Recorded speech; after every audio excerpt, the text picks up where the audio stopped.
Então, aplicações da lei de Gauss. Você lembra que a gente calculou o campo de um fio finito? A gente pegou um fio reto e finito e calculou o campo num ponto de simetria, no eixo de simetria, lembra? Calcular para o fio infinito é uma consequência natural desse cálculo, não é verdade? É só pegar os extremos de integração e, ao invés de usar integral de menos L até L, fazer de menos infinito até mais infinito. Olha só. Eu tenho um fio infinito cuja densidade de carga é lambda. Então, fio reto infinito com densidade linear de cargas lambda. Só lembrando bem rapidamente, como é que eu calcularia o campo num ponto a uma distância z do fio? Então, por exemplo, está aqui o eixo z. Vamos chamar esse eixo aqui de eixo x, por exemplo. Fazer por integração direta consiste em retalhar em vários elementos de cargas dq, calcula o campo de uma carga e faz o princípio da superposição. Então, aqui na posição x, por exemplo, eu pego um elemento de carga dq, aqui eu vou ter o dE, isso aqui é o R, isso aqui é o x. Isso aqui a gente chama de θ, por exemplo, θ. Quanto que valia o dE em módulo? Valia 1 sobre 4π ε0 dq sobre R2. Não é verdade? Isso aqui é o mesmo que 1 sobre 4π ε0 lambda dx sobre a distância ao quadrado, que é z2 mais x2. Mas como você tem uma simetria e o elemento simétrico à origem aqui gera um vetor cuja componente horizontal cancela com esse.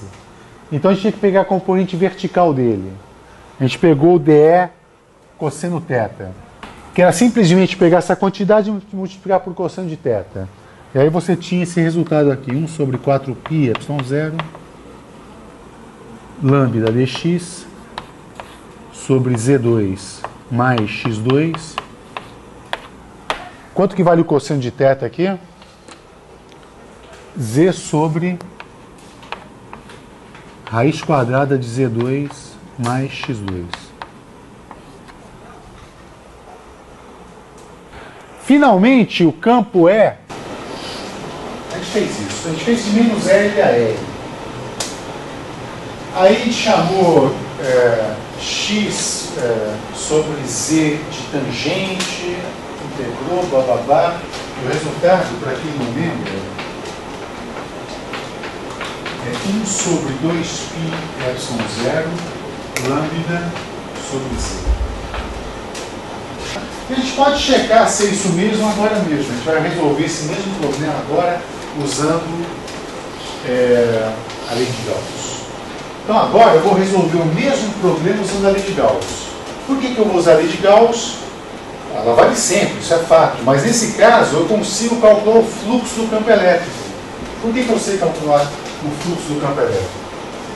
Porque se eu tenho um fio infinito, o campo gerado por um fio infinito é sempre radial, né? Concorda? Além de ter uma simetria azimutal, ele é sempre radial. Então eu tenho aqui o campo dessa forma.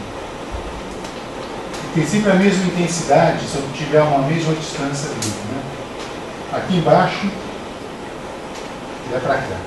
Claro, isso aqui tem uma simetria em todo esse cara e o campo é igual em todos os pontos. Então a pergunta é a seguinte: eu quero usar a lei de Gauss. O que é a lei de Gauss? o fluxo do campo elétrico sobre uma superfície ela é igual à carga interna dividida por epsilon zero. Então, tudo passa por eu descobrir uma superfície que englobe parte da carga do meu sistema, já que esse sistema é infinito, não vou englobá-lo total, vou pegar uma parte dele, e eu saiba calcular o fluxo. Agora, como esse cara aqui tem uma configuração de campo bastante simples, se eu pegar um cilindro, tendo o fio como eixo do meu cilindro,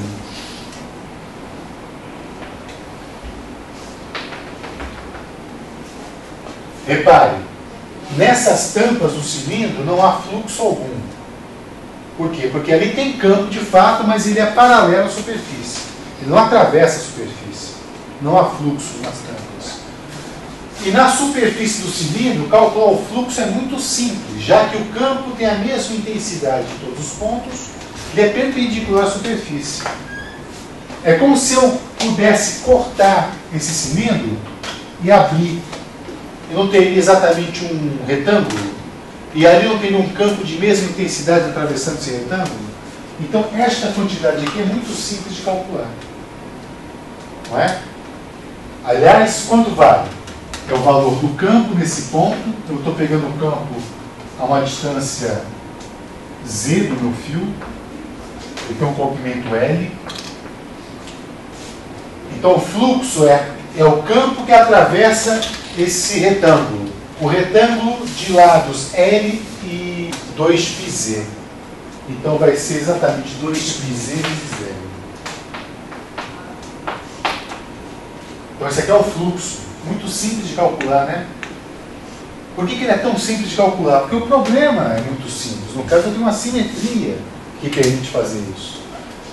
Isso é igual à carga interna. Quanto de carga eu tenho envolvida por essa superfície?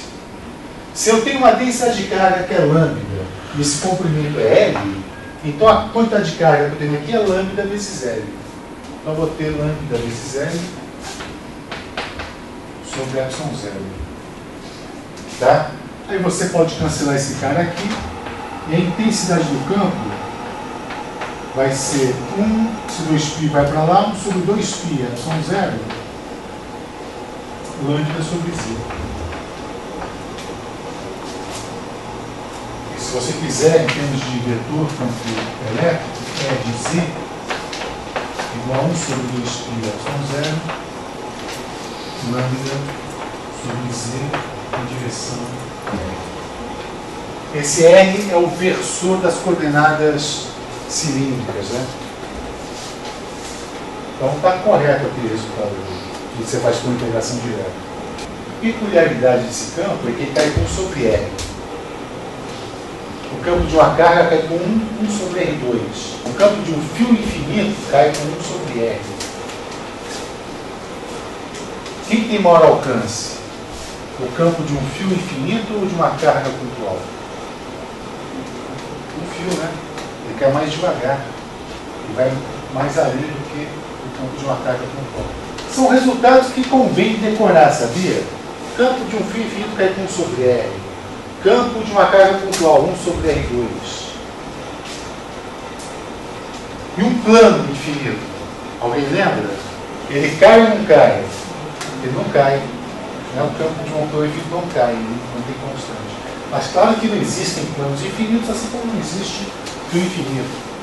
Agora, claro que se eu tenho um fio de 1 metro, eu estou muito próximo dele, eu estou a 1 centímetro dele, para todos os efeitos, não é um fio infinito.